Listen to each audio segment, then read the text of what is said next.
بسم اللہ الرحمن الرحیم۔ السلام علیکم۔ کیا حال چال ہیں؟ کیسے مزاج ہیں؟ امید کرتا ہوں کہ تمام لوگ خیریت سے ہوں گے۔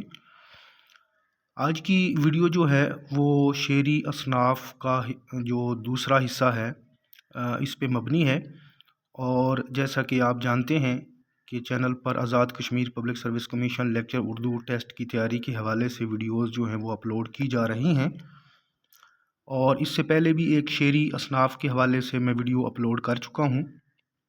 اس میں بھی ہم نے 5 شعری اصناف کا مختصراً جائزہ لیا تھا امتحانی نقطہ نظر سے۔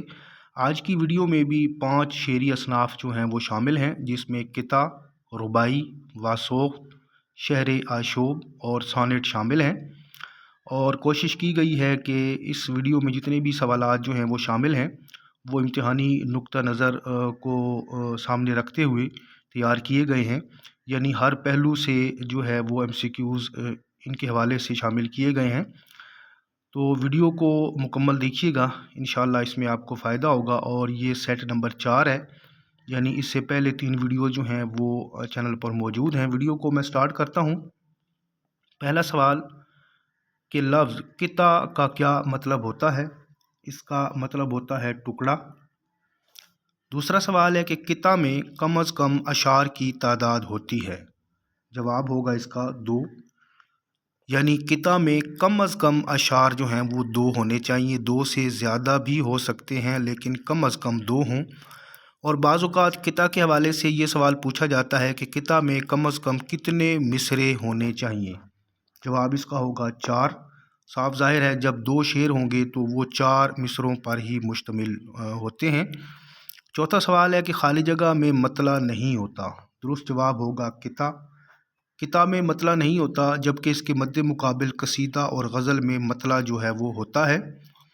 پانچواں سوال ہے کہ قطع میں ہر شعر کے دوسرے مصرے میں خالی جگہ ہوتا ہے؟ جواب اس کا ہوگا قافیہ، یعنی قطع جو شعری صنف ہے اس میں مطلع شروع میں نہیں لایا جاتا، بلکہ اس کے جو بعد میں آنے والے شعر کے ہر دوسرے مصرے میں جو ہے وہ قافیے کا ہونا ضروری ہوتا ہے۔